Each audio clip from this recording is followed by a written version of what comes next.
찬송가 324장 전하겠습니다. 찬송가 324장입니다.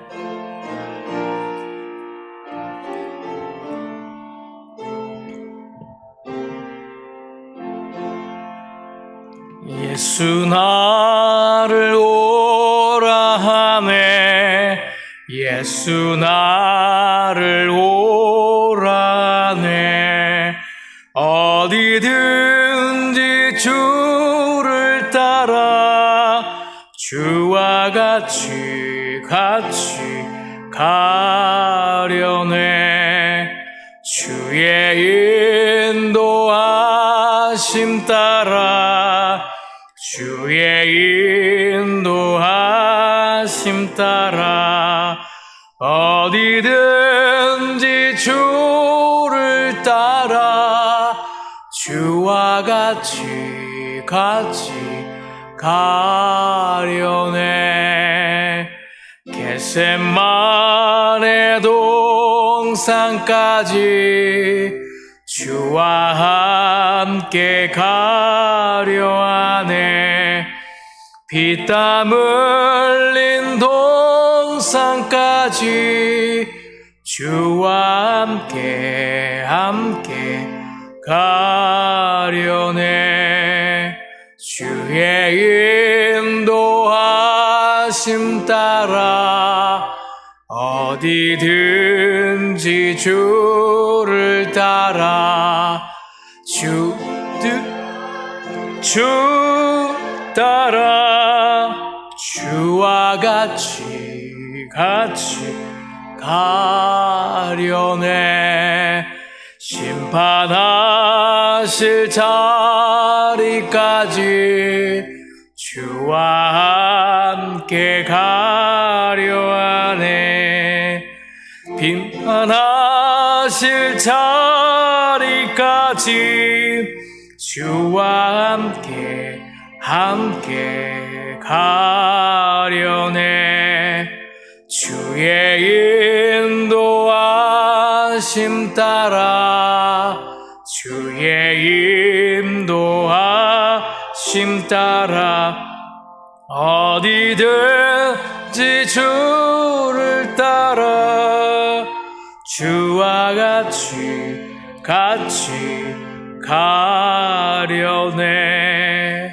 주가 크신 은혜 내려 나를 항상 돌보시고 크신 영광 보여주며 누와 같이 함께 가시네. 주의 인도하심 따라, 주의 인도하심 따라 어디든지 주를 따라 주와 같이 가려네. 우리 시간 예배를 놓고 또 교회를 놓고 또 교회 행사와 여름 행사를 놓고 함께 기도하기 원합니다. 집중 제자 훈련이 4주간 진행되고 있고요. 마지막 돌아오는 주일 마지막 주일입니다. 우리 모든 성도님들 함께 동참할 수 있도록 도와주시고요. 저 청년부 수련회가 이제 지난주 이번 주에 또 한 번 더 있습니다. 우리 청년들 여름 수련회를 온라인으로 진행하지만 말씀을 통해 은혜의 시간들을 채워달라고 기도해 주시고요. 담임 목사님께서 이번 주 휴가를 가셨습니다. 평안한 안식과 쉼을 통해서 또 목회 일정을 더욱더 힘있게 해 나갈 수 있도록 기도해 주시면 감사하겠습니다. 특별히 또한 우리 성도님 가운데에 아픈 분들, 또 믿음이 연약한 분들을 위해서 기도해 주시고요. 또 코로나19 가운데 있지만 또 계속 백신 맞는 가운데에 우리 성도님 가운데 한 분도 부작용에 어려움 당하는 일 없도록 위해서 성도님들을 위해서 또 교회를 위해서 목사님을 위해서 함께 이 시간 함께 기도하며 나가겠습니다. 기도하겠습니다. 아버지 하나님 감사합니다. 오늘 수요일 우리가 예배 자리로 불러주시니 감사합니다. 또 온라인으로 현장으로 예배하는 우리 모든 성도님들 어디 있든지 간에 신령과 진정으로 영과 진리로 예배드리게 알려주시고 더욱더 함께 한 마음으로 기도하기 원합니다. 아버지 하나님 교회 일정들 집중 제자 훈련 진행되고 있습니다. 돌아오는 주일 마지막 시간입니다. 우리 모든 성도님들 다 참석하게 하시고, 우리 특별히 젊은 우리 집사님들 또 성도님들 더욱더 적극적으로 동참하게 해주시고, 집중 제호자 훈련을 통해서 말씀을 통해 은혜 받고 인생의 멘토, 믿음의 선배들의 신앙들 다시 한번 보면서 도전받는 시간, 결단의 시간, 주님 제가 주님 제자입니다 하고 결단하며 훈련을 삼아하는 말이며 이 땅 가운데 주님의 뜻을 이루어가는 제자가 되게 도와주시며 하나님의 일꾼, 사명자들 될 수 있도록 은혜 베풀어 주시기를 간절히 기도하고 원합니다. 마지막 돌아오는 주일 청년부 여름 수련회가 한 주 남았습니다. 그 일정 가운데 하나님과 이루어갈 수고와 우리 전사님과 우리 임원들 기억하여 주시고, 또 여러분 사역 때 하나님 우리의 건설 마무리되어 가고 있는 가운데 있사오니 축복하여 주셔서 하나님께서 도와주시기를 간절히 기도하고 원합니다. 하나님 은혜 베푸시고 역사하여 주시옵소서. 하나님이 모든 것으로 말미암아 주님께서 영광 받으시고 하나님 은혜 베풀어 주시기를 간절히 기도하고 원합니다. 아버지, 믿음이 약한 자들, 아픈 자들 있습니까? 아버지, 믿음을 견고케 하시고 아픈 우리 지체들에게 또 성도님들에게 치유 강선을 벌하여 주셔서 건강을 회복하게 하시고, 코로나19 가운데서도 여전히 우리 가정과 직장과 사업을 지켜주시며 백신 맞는 가정 가운데 한 분도 어려움 당하는 일이 없도록 부작은 없도록 도와주시고 보호하여 주시옵소서. 오늘 예배 가운데 하나님만 홀로 영광 받으시고 예배 가운데 하나님께서 충만하게 은혜 베풀어 주실 것을 믿습니다. 사랑의 말씀 예수님 이름으로 기도하며 감사합니다. 예수님 믿습니다.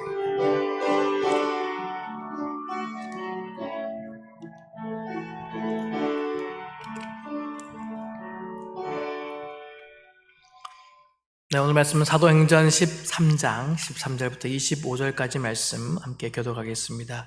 신약성경 사도행전 13장 13절부터 25절까지 말씀입니다. 신약성경 페이지로는 209페이지입니다. 사도행전 13장 13절부터 25절, 제가 먼저 읽겠습니다. 바울과 및 동행하는 사람들이 바보에서 배 타고 밤빌리아에 있는 버가에 이르니 요한은 그들에게서 떠나 예루살렘으로 돌아가고,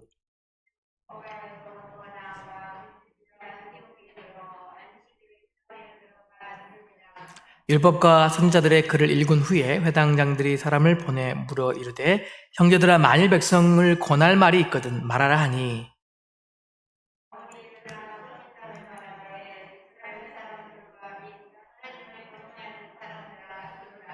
이 이스라엘 백성이 하나님이 우리 조상들을 택하시고 애굽 땅에서 나그네된 그 백성들을 높여 큰 권능으로 인도하여 내사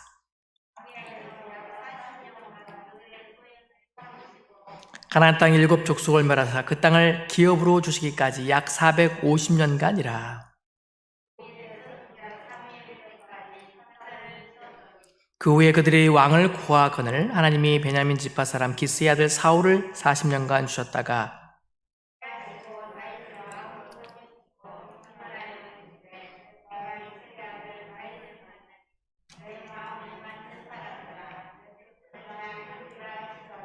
하나님이 약속하신 대로 그 사람의 우선에서 이스라엘 위하여 구주를 세우셨으니 곧 예수라.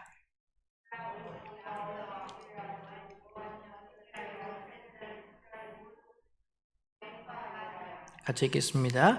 요한이 그 달려갈 길을 마칠 때에 말하되, 너희가 나를 누구로 생각하느냐? 나는 그리스도가 아니라 내 뒤에 오시는 이가 있으니 나는 그 발에 신발끈을 풀기도 감당하지 못하리라 하였으니. 아멘. 수예배에 오신 우리 성도님들, 또 온라인으로 예배에 참여하시는 우리 성도님들을 주의 이름으로 환영하고 축복합니다. 태평양 전쟁 당시에 일본 그 비행기 함대의 총사령관이었던 후치다마 추, 이 사람이 있었는데요. 패전으로 말미암아 전범으로 잡혀가지고 이제 미국에서 있다가 또 20명의 포로를 만나서 같이 있는 가운데 특별히 마가렛이라는 미국 여성에 대한 이야기에 대해서 들은 것을 얘기해 줍니다. 정전 6개월 전에 마가렛은 일본군 포로 캠프에 있었다고 합니다. 그녀는 일본 부상병을 치료하고 간호하면서 의족들을 만들어 주었기도 하고요. 포로들은 처음에 마가렛이 하는 그 행동에 이해를 못했대요. 자기들이 포로지만 그렇게까지 진심을 다해서 간호해주고 또 치료해주는 것에 대해서 의아하게 생각했다고 합니다. 시간이 지나도 그 모습이 변하지 않는 것을 보면서 궁금해서 물어봤답니다. 왜 우리에게 이렇게 친절하게 베풀어 줍니까?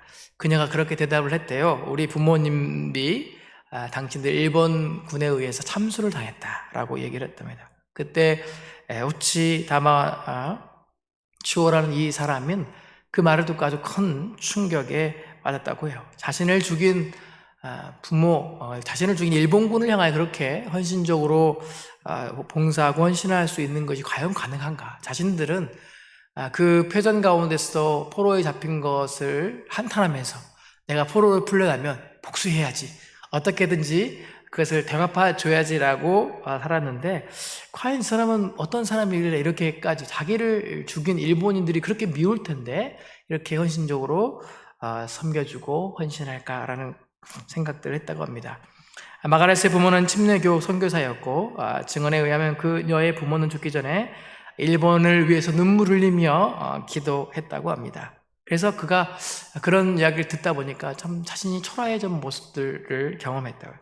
그래서 궁금증 가운데에 성경이 읽게 되었다고 해요. 그 해답이 성경에 있지 않을까라는 생각을 가지고 읽다가 그 성경에 있는 가운데 예수님 십자가에 죽음 당하기 전에 기도하시는 모습을 읽고 그가 무릎을 딱 쳤다고 해요. 아버지여, 저들의 죄를 용서하여 주옵소서. 저들이 하는 것을 알지 못합니다.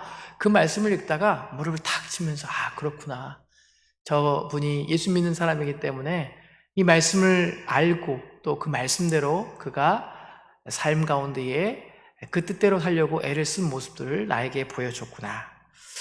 자신이 47년 동안 정의롭다고, 자신이 믿는 것이 정답이라고, 진리라고 생각했던 오늘 후치타마 추오라는 이 장군은, 총대장은 그 이후에 예수님을 영접하게 되었고 예수님을 마음속에 믿게 되었다고 합니다. 이것은 하영주 목사님이 쓰신 그 목숨을 건 일본 사랑 러브소나타라는 제목의 책에서 발췌한 건데요. 결국은 이 마가렛이라는 그 여인의 그 헌신과 수고, 하나님께서 이 땅 가운데 우리 그리스도인들이 어떤 삶으로 살아가기 원하시는지 그 뜻대로 순종함으로 한 사람을 또 변화시키는 놀라운 역사가 그 사랑의 헌신과 수고 가운데 있게 되었다는 예용입니다. 사람에게 가장 큰 문제, 해결해야 될 문제가 무엇일까요? 의식주라는 문제도 있지만 가장 근본적인 문제의 해결, 그것은 죄의 문제입니다. 어떻게 죄의 문제를 해결할 수 있을까요? 그것은 오직 예수 그리스도만으로 가능하다는 것을 계속적으로 우리가 말씀을 통해서 깨닫게 됩니다. 요즘 계속 우리가 로마서 말씀을 묵상하고 있는데 그것도 마찬가지입니다. 율법으로 우리가 구원을 받을 수 없고 오직 은혜로 그리스도로 말미암아 우리가 구원의 축복과 자유함을 누릴 수 있다라는 것을 계속 묵상하고 있습니다. 오늘 말씀을 통해서도 그 진리가, 그 은혜가 변함없이 우리 안에 견고하게 서 가실 수 있기를 주님의 이름으로 축복합니다. 오늘 14절 말씀에 그들은 버가에서 더 나아가 비시디의 안독에 이르러 안식일에 회당에 들어가서 앉으니라 라고 하면서 그 이야기에 대해서 그들이 계속적으로 복음을 위해서 한 걸음 한 걸음 나아가고 있는 것들을 성경은 계속 사도행전을 통해서 기록하고 있습니다. 어떤 핍박과 어떤 고난과 어떤 어려움이 있더라도 복음의 그 걸음들은 결단코 멈추지 않고 있다는 것이죠. 흔히 우리가 든 자리는 없어도 난 자리는 있다라는 표현을 합니다. 어떤 뜻이죠? 사람 하나가 늘면 자리 하나가 늘어나는 것이 눈에 띄진 않지만 한 사람이 줄면 빈자리가 크게 느껴진다는 표현이죠. 더욱이 그것은 머나먼 타지에서의 그 일이라면 어떻겠습니까? 알던 사람이 이사를 간다. 그럼 얼마나 서운하고 얼마나 마음이 허전할까요? 오늘 바울과 바나바는 마가가 남긴 빈자리로 한탄하지 않았습니다. 사역 가운데 여러 가지 일들이 있어서 이렇게 떠나가고 또 새로운 자리에서 다른 사람들이 그 지역에 가서 복음을 증거하는 그 가운데에 사기가 꺾인 채 일소를 놓고 있지 않았다. 그 복음의 사역이 멈추지 않았다는 것을 성경은 기록하면서 그들이 찾아간 비시디의 안디옥은 버가에서도 무려 160km 정도 되죠. 서울에서 부산까지 345km 정도 되니까 한 절반 정도 된 것 같습니다. 또 해발 1000m가 넘는 고지대가 위치해 있었고 특히 그곳은 타우루스라는 큰 산이 있었는데 거기가 아주 위험한 강도들이 자주 출몰했던 지역이었다고 합니다. 그런데도 그 길을 가지 않겠다. 힘들고 어려운데 우리가 뭐하러 가? 라고 한 것이 아니라 그럼에도 불구하고 오늘 안식일에 회당에 앉아있는 유대인들에게 복음을 증거하기 위해서 그 길을 묵묵히 같다는 것이죠.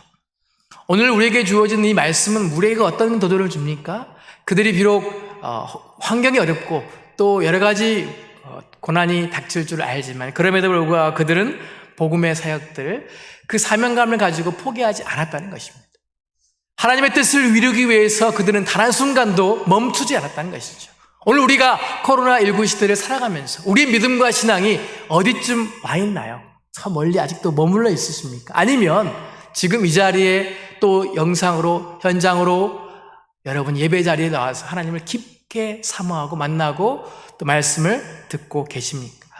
우리는 믿는 믿음 그리스도인으로서 사명자입니다. 그렇기 때문에 어떤 환경 가운데서도 멈출 수 없는 것이죠. 그래서 오늘 제자들도 마찬가지로 그 주신 사명들을 가지고 복음을 위하여 오늘 유대인 땅을 또 회당에 들어가서 안식일 회당에 들어가서 함께 앉아서 이야기를 나누고 복음을 증거했다는 것입니다. 예수님의 12제자를 보십시오. 예수님 곁에 항상 많은 사람들이 들끓었던 것은 절대 아닙니다. 제대로 자처하는 많은 군중들이 밀물처럼 왔다가 썰물처럼 쫙 빠져나가. 그때 예수님께서 이런 말씀을 하셨죠. 너희도 가려느냐? 그때 12제자들이 이렇게 얘기합니다. 주여, 영생의 말씀이 계심에 우리가 네게로 가겠습니까? 진리가 여기 있고 말씀이 여기 있는데 저 사람들처럼 인기 있는 것처럼 막 고치고 사람을 살려고 하니까 예수님께 가까이 왔다가 이제 먹을 것이 없는 것처럼 보이니까 싹 사라져가는 모습으로 우리는 그렇게 그 환경 가운데 따라가지 않겠습니다. 많은 사람이 그렇게 해도 우리는 예수님이 진리인지 알고 구원자이고 메시아인지 알기 때문에 주님과 함께 할게요. 함께 하겠습니다. 라고 대답했다는 것이죠.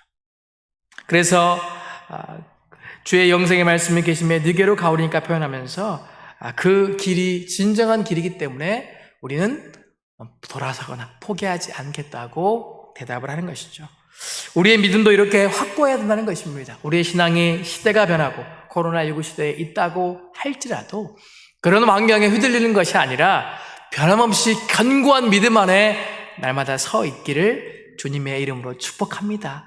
사명자는요, 다른 사람들이 다 그렇게 한다고 해서 많은 사람들이 그렇게 한다고 해서 따라가는 것이 사명자가 아니라는 거예요. 믿음을 가지고 예수님을 바라보면서 우리가 오직 주님만을 바라보면서 사명의 길을 묵묵히 가야 된다는 것입니다. 우리에게 주어진 사명이 무엇입니까? 복음을 위해서 우리가 주님의 제자로서의 삶을 사는 것입니다. 여러분 집중제자 훈련 시작할 때 어떻게 하시죠? 가라 세상을 향해 가라 말씀 가지고 주님 제가 제자의 길을 따르겠습니다. 목사님과 이 자리에서 함께 결단하고 구호를 외치면서 말씀을 듣고 또 이렇게 나눔을 하시지 않겠습니까? 저는 이제 매주마다 저만 그런지 모르겠습니다만은 담임 목사님께서 이렇게 믿음의 선배들을 이렇게 한 분씩 소개하고 말씀을 나눠주실 때 정말 감동이 밀려와요. 문중경 전사님 또 헌신하신 그 장로님들 보시면서 이름이 갑자기 생각 안 나지만 그분들이 정말로 복음만을 위해서 평생의 삶들을 그렇게 구제하고 복음을 증거하고 죽기까지의 그 헌신하신 모습을 들으면서 나는 과연 지금 어떤 모습에 서 있는지를 비춰보게 됩니다. 나는 여전히 부족하구나. 여전히 연약하구나. 여전히 그분들을 멘토로서 바라보면서 내 믿음은 참으로 연약한 믿음 안에 있구나 라는 생각들을 해보게 됩니다. 우리 동생들은 어떻습니까? 매주 그 강의를 들으시면서 여러분 그분들의 삶을 보면서 얼마나 큰 감동과 도전과 그 마음의 심령 가운데 뜨거운 불붙듯한 마음이 일어나십니까? 그냥 아유 저런 분은 그렇게 살았지. 나는 지금 이 자리에 있으니까 뭐 어떻게 그렇게 살겠어. 나는 뭐 여러 가지 형편도 어렵고 상황도 안 되고 에이 나는 그저 예배 잘 드리고 교회 열심히 나가고 그것 하면 다 한 거지. 혹여나 혹시 우리 마음과 심령 가운데 그러한 마음으로 예배 자리에 훈련 자리에 있지는 않습니까? 하나님이 더 우리에게 요구하시는 것이 무엇인지 하나님의 뜻을 구하고 하나님이 정말 기뻐하시는 일이 무엇일까 고민하면서 우리가 사명자의 삶들을 한 걸음 한 걸음 나아갈 수 있기를 주님의 이름으로 축복합니다. 17절 말씀을 보겠습니다. 이 이스라엘 백성의 하나님이 우리 조상들을 택하시고 애굽 땅에서 나그네된 그 백성들을 높여 큰 권능으로 인도하여 내사라고 표현하고 있습니다. 특별히 이스라엘 민족을 택해 주신 것, 그것이 축복이라는 것이죠. 그러나 이스라엘 스스로는 어떻게 생각했냐면 우리는 택함 받았으니까 어떻게든지 우리는 하나님이 구원을 거둬가진 않을 거야 라고 그런 우월의식, 선민의식이라고 그러죠. 택해 주셨던 그 능력으로 말미암아 교만한 이스라엘 백성들이었다는 것을 이야기합니다. 에레미야 말씀을 우리가 묵상했습니다만 남유다가 결국 멸망하게 된 원인이 어디 있습니까? 에레미야 선지자가 눈물로 돌아오라고 하나님께 돌아가자고 얘기했음에도 불구하고 그 백성들은 우상 숭배하는 것들을 멈추지 않았고 결국은 멸망의 길로 심판의 길로 가고야 말았다는 것이죠.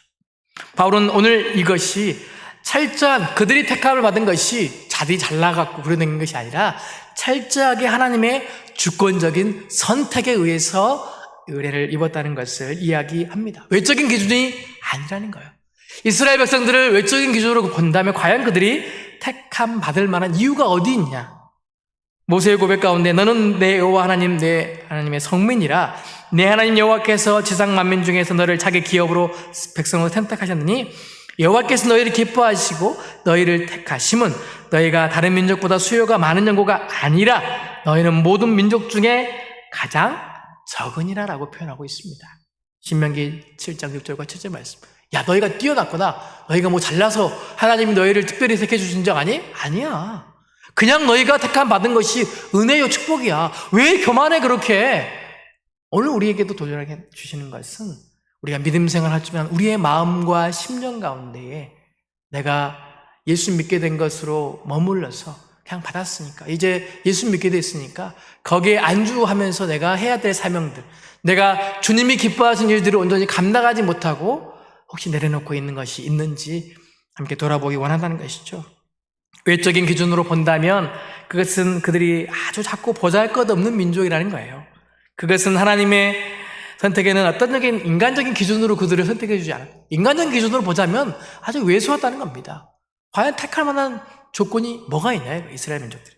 또한 우리도 마찬가지로 예수 믿게 된 것이 은혜지 환경과 조건으로 따지면 사실 나 같은 자가 얼마나 예수 믿을 만한 조건이 있나 생각해 볼 수 있다는 것입니다. 하나님의 선택에는 그런 인간적인 기준이 없죠. 오늘날 성도들을 선택해도 그렇게 그 기준이 적용됩니다. 사도 바울이 고린도 성도들을 향하여 형제들아 너희를 부르심을 보라.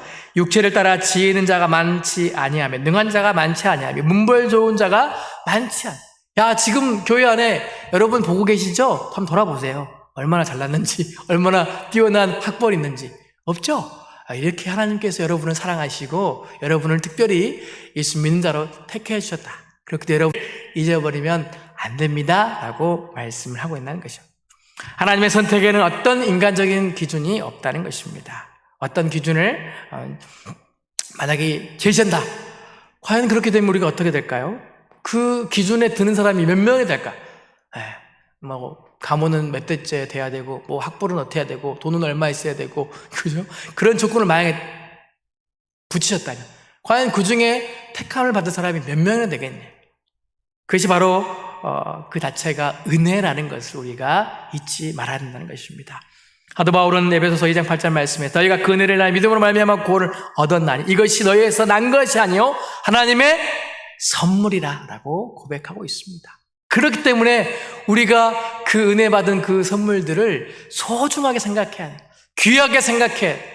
그래서 하나님 앞에 늘 우리가 겸손한 모습으로 서 있기를 축복합니다. 구원이 우리 자신이 지니고 있는 인격적인 조건들과 무관하다는 거예요.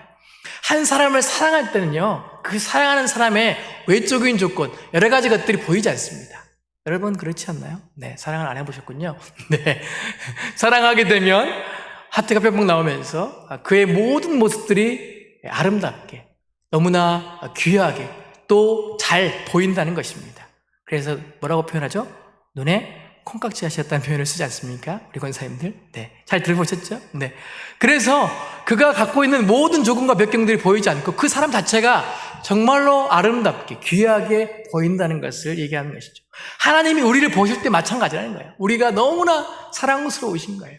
그 조건, 배경, 외모, 여러 가지 환경들을 보는 것이 아니고 그 한 생명의 영혼을 바라보시면서 구원의 은혜를 우리 각자에게 주셨다는 사실을 다시 한번 우리가 기억할 수 있기를 주님의 이름으로 축복합니다. 여러분 신기하지 않습니까? 나 같은 자가 어떻게 예수 믿게 됐지? 그 신비가 있다는 거예요. 신비가. 신비주의가 아니고 신비. 하나님의 놀랍고 그 크신 사랑. 그래서 사람의 지식으로는 이해할 수 없다는 거예요. 어떻게 내가 예수 믿게 됐지? 기억을 잘 하시는 분이 계신가요? 그때 이렇게 내가 예수 믿게 되었다. 아주 자세한 부분까지 기억을 하시고 또 간증하시는 분이 혹 있을 수 있겠지만 대부분의 경우에는 내가 예수를 어떻게 믿지? 나 같은 사람이? 라고 우리가 생각하면서 우리 입술을 통해서 하나님께 찬양, 감사를 올려드릴 수 있기를 주님의 이름 축복합니다. 주일날 설교 말씀 가운데서 다니엘의 말씀을 하면서 감사가 찬양과 같다는 얘기를 들으셨을까요? 기억하시는지 모르겠지만. 그래서 우리 입술을 통해서 날마다 그렇게 하나님께 감사하고 찬양을 올려드릴 수 있기를 축복합니다. 그 은혜를 아는 사람은 입술을 통해서 불평, 불만, 원망하지 않는다는 거예요. 하나님 감사합니다. 하나님 주님을 높이고 찬양한다는 겁니다. 주님의 뜻을 분명히 아는 사람, 그 뜻에 합당한 사람, 그 은혜를 기억하고 아는 사람은 감사하고 찬양하는 사람, 우리 모두가 그런 사람이 될 수 있기를 주님의 이름으로 축복합니다. 주님의 은혜를 생각할 때 눈물이 나고 감격이 되어지고, 제가 오늘 새벽인가 어제 새벽인가 부른 찬양이 잘 기억이 안 나는데 찬양 부르다 막 감동이 몰려오는 거예요. 그래서 막 눈물이 날 뻔했어요. 꾹 참으면서 제가 찬송가를 끝까지 불렀는데, 전부여 의지 없어서 찬양이 기억났습니다. 전부여 의지 없어서. 저도 좀 낀 세대라서 저희 어르신들하고 저희 다음 세대하고 약간 이제 괴리감이 있긴 한데, 찬송가를 부를 때 그런 은혜가 돼요. 전부여 의지 없어서 손 들고 옵니다. 이 가사가 사실 요즘 중고등학교나 다음 세대에게 좀 어려운 가사긴 하지만 그 가사의 의미를 알거든요. 그러니까 찬양 부르다가 막 갑자기 손 들 뻔했어. 손 들고 이렇게 하고 그 감격이 갑자기 막 몰려옴을 경험하게 됩니다. 우리가 우리 인생 가운데 그러한 감사를, 우리 인생 가운데 그 찬양을 놓치지 않기를 주님의 이름으로 축복합니다. 18절 말씀을 보겠습니다. 광야에서 약 40년간 그들의 소행을 참으시고 라고 표현하고 있습니다. 하나님께서 광야에서 40년간 이스라엘 백성들의 소행을 참으셨다고 했는데요. 우리는 성경의 기록을 통해 이스라엘 백성들이 얼마나 40년 동안 광야 삶을 살면서 얼마나 인내하며 살았는지, 추위를 견디고 또 뜨거움을 견디고 배고픔을 견디고 살았는지를 성경을 통해서 보게 된다는 것이죠. 배고파가지고 아이고 어떻게 하지 고민하고 있었고, 물이 없어가지고 또 목말라가지고 그 광야를 지나면서 얼마나 그들이 힘든 시간들을 보냈습니까? 그러나 오늘 성경의 말씀은 어떻게 이야기합니까? 하나님이 참으셨다는, 그들이 배고파 견디고 인내했다는 것이 아니라 하나님이 정말로 그들을 참아주셨다는 거예요. 그들이 그렇게 애굽 땅에서 종된 삶 가운데 자유함을 주셨는데 광야 와가지고 홍해 건너면서 우와 우리 하나님 대단하다, 그 말과 병거가 물에 빠져 다 죽는 거를 쳐다보면서 하나님의 능력을 찬양했던 그들이 배가 고프니까 또 원망합니다. 애굽 땅에 있을 때는 뭣도 먹었고 왜 나를 이 광야에 보내셔가지고 배고프게 하는지, 왜 나를 광야에 보내셔서 이렇게 낮에는 뜨거운 태양 아래서 밤에는 추워가지고 어찌할 줄을 모르고 나를 이렇게 힘들게 하셨나. 그들의 그 원망 가운데 하나님은 그들을 그때마다 내치고 야 다시 돌아가, 야 컴백, 야, 안 되겠다 라고 하지 않으셨다는 거예요. 배고프니 그래 만나와 메추라기를 주시고, 목마르니 반석을 쳐서 물을 주시고, 춥니 밤에는 불기둥, 낮에는 덥니 구름기둥으로 그들을 인도해 주셨다는 겁니다. 그 하나님의 사랑이 사실 이 출애굽의 사건만 묵상해도 얼마나 큰지를 우리가 깨닫게 된다는 것이죠. 이스라엘 백성들이 얼마나 하나님의 구원의 은혜를 경험하면서 그 광야의 시간을 보냈습니까? 그런데 불구하고 그들이 한 행동은 무엇이죠? 그들은 그렇게 하나님의 사랑과 은혜를 입었음에도 그들의 한 행동은 금송아지 만들어가지고 다른데 우상숭배, 하나님 없다, 하나님 어디가 있어, 불안하니까 금송아지 만들어서 그들의 신양 섬기고 또 한탄하며 불평하고 원망했다는 것입니다. 오늘 우리의 믿음과 신앙과 삶 가운데서도 우리가 힘들고 어려운 문제가 참 많을 수 있습니다. 또 관계 가운데, 또 가정에서도 여러 가지 갈등 사항이 있는데요. 우리의 너무 모습들은 죄된 본성 때문에 그런지 몰라도 늘 부정적인 모습. 왜 너는 그거밖에 안 되고, 왜 나한테 그거밖에 못 해주고, 왜 우리는 이런 관계밖에 안 될까라는 부정적인 부분만을 보고 살아간다는 겁니다. 그러나 뒤집어 생각하면 더 우리에게 주신 축복들, 우리가 누리고 있는 것들이 더 많이 있다는 거예요. 오늘 이 관점도 마찬가지로 이스라엘 백성들 입장에 보면 참 그들이 인내인 것처럼 보이지만 하나님의 관점에서 보면 그들을 얼마나 사랑으로 참아주시고 인내해 주시고 그들을 품어주시는지를 깨닫게 된다는 것이죠.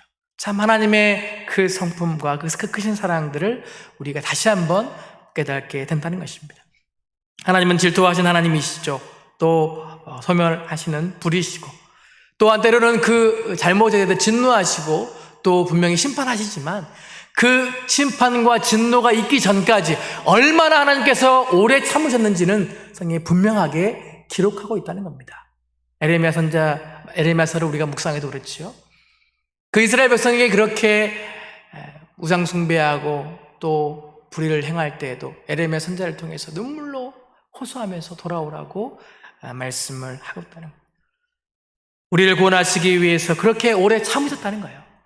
우리가 돌아오기 위기를 그 반절에 바라는 마음으로 참으셨다고 표현합니다. 사랑하시기 때문에 이스라엘 백성을 구원하시기 위해 40년, 그것은 약과죠.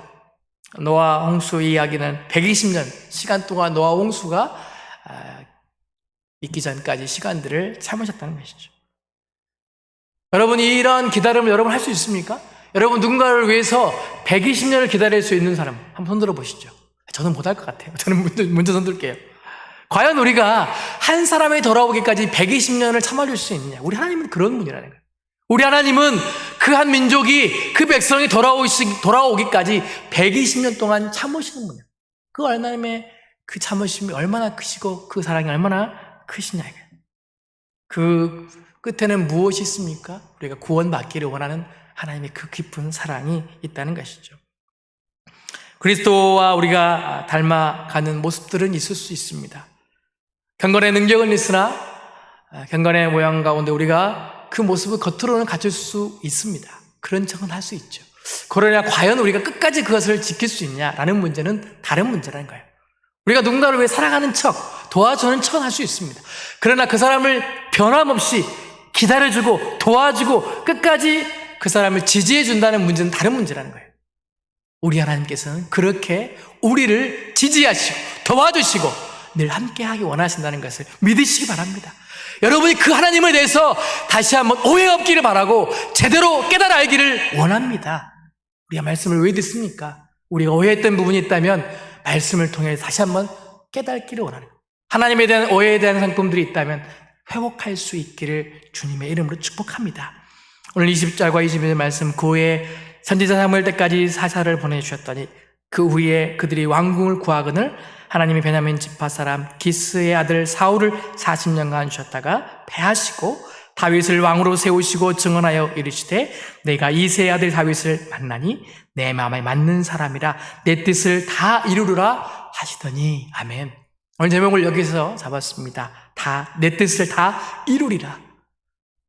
오늘 사사시대의 제사장들과 선지자 역할을 수행할 정말 건축할 인물 사무엘을 통해서 그들이 그토록 원했던 이스라엘 백성들이 왕을 원했잖아요. 그 왕을 원했기 때문에 사울을 주시고 또 다윗을 주시고, 그래서 그 땅 가운데 그들이 원하는 바를 하나님이 사무엘을 통해서 그 일들을 이루어 주셨다는 거예요. 하나님의 뜻뿐만 아니라 우리가 개인적으로 원하는, 그 민족이 원하는 뜻도 하나님 들으시고 선지자를 통해 그들을 뜻을 이루어 주셨다는 겁니다. 또 한편의 흐름은 무엇입니까? 다윗을 통해서 이후의 말씀처럼 예수 그리스도의 계보가 이루어가게 하시고 예수님이 그 족보의 가운데에, 이 땅 가운데에 오셨다는 것이죠. 하나님의 뜻이 그 민족의 그 계보를 통해서 변함없이 예언대로, 약속대로 이루어졌다는 겁니다. 이것이 하나님의 사랑의 방정식이라는 것이죠. 작은 사랑이 아니라는 겁니다. 마지못해 베푸는 사랑이 아니라는 거예요. 하나님의 그 사랑은 그 이스라엘의 역사의 흐름 가운데 변함없이 흘러서 지금 어디까지 있느냐? 오늘 이 자리까지 있는 줄 믿습니다. 그 하나님의 사랑이 그 계보를 통해서, 예수 그리스도를 통해서, 또 오늘 사도행전을 통해서, 믿음의 선배들을 통해서, 믿음의 멘토를 통해서 지금 우리에게까지 전해져 왔다는 것이죠.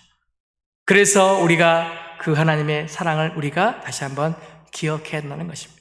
이스라엘 백성은 열매 맺는 무성한 포도나무라 그 열매가 많을수록 재단이 많게 하며 그 땅이 아름다울수록 주상을 아름답게 하도다라고 말하면서 그 역사 가운데 여전히 이스라엘 백성들은 그 은혜를 모르고 계속 범죄하고 잘못하고 죄악을 저질렀어요. 저 같으면 그러면 민족을 바꿀 것 같아요. 이스라엘 민족 아니어도 많잖아요. 이 계획을 이 이스라엘 민족을 택했는데 다른 아랍 민족에게 우리나라 민족에게 틀어가지고 그 역사를 통해서 예수님을 오시도록 하실 수도 분명히 있는 능력의 하나님입니다.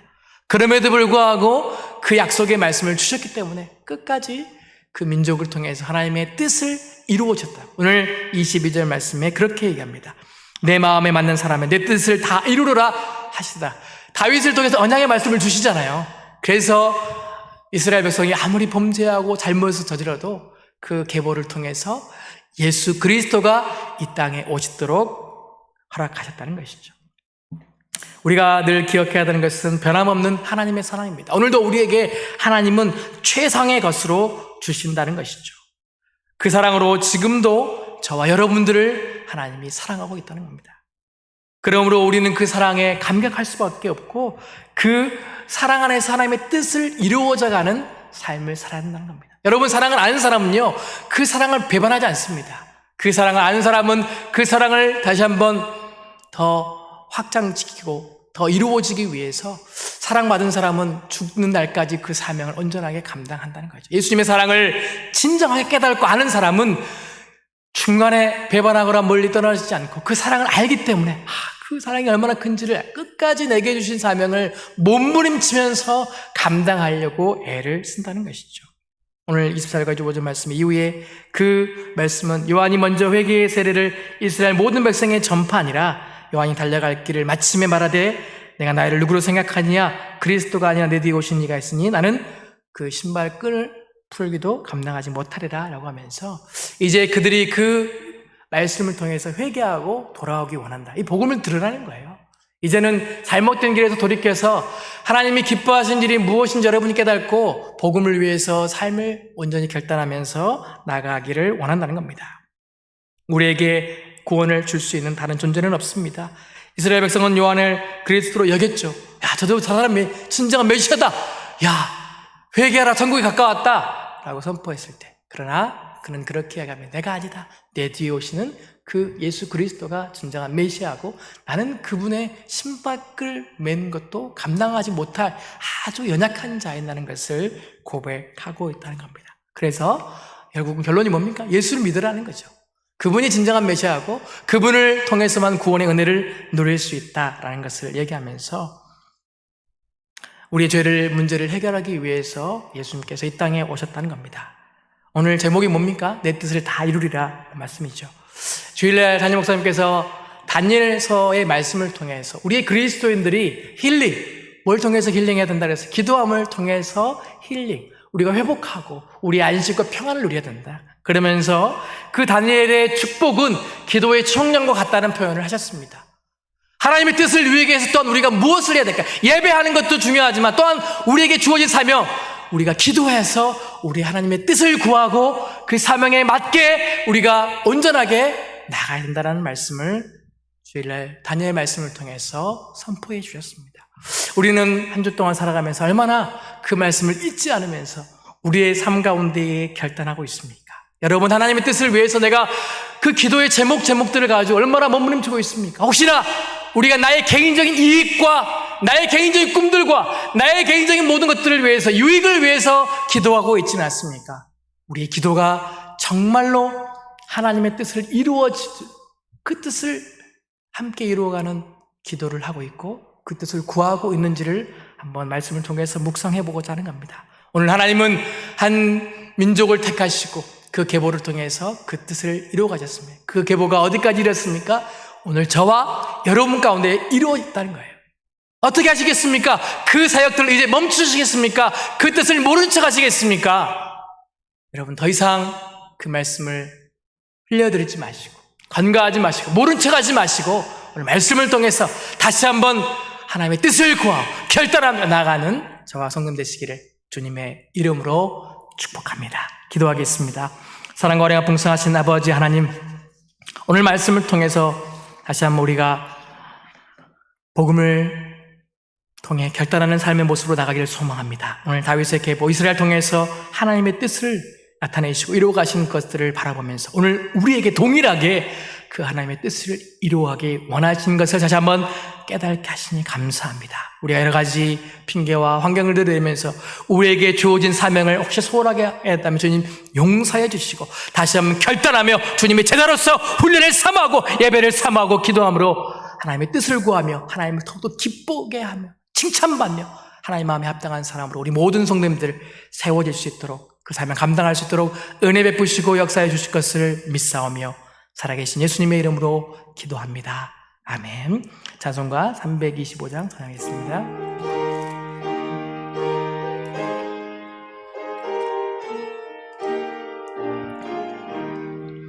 예수가 함께 계시니 시험이 오나 겁없네. 기쁨의 근원 되시는 예수를 위해 삽시다. 날마다 주를 섬기며 언제나 주를 기리고 그 사랑 안에 살면서 딴 길로 가지 맙시다. 이 세상 사는 동안에 주 이름 전파하면서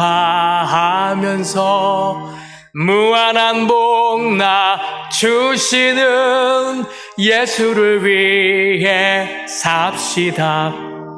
날마다 주를 섬기며 언제나 주를 기리고 그 사랑 안에 살면서 딴 길로 가지 맙시다. 이 세상 친구 없어도 예수는 나의 친구니 불의한 일을 버리고 예수를 위해 삽시다. 날마다 주를 섬기며 언제나 주를 기리고 그 사랑 안에 살면서 딴 길로 가지 맙시다. 주께서 심판하실 때 잘했다 칭찬하리니 이러한 상급 받도록 예수를 위해 삽시다. 날마다 주를 섬기며 언제나 주를 기리고 그 사랑 안에 살면서 딴 길로 가지 맙시다. 이제는 우리 구주 예수 그리스도의 은혜와 하나님 아버지의 무한하신 사랑과 성령님의 감화 감동 교통 충만하심이 오늘 내 뜻을 다 이루리라 하는 말씀을 듣고 결단하는 우리 성도님들 머리 위에 그의 사업과 인생과 앞길 가운데에 이제로부터 영원토록 함께 있을지어다. 아멘.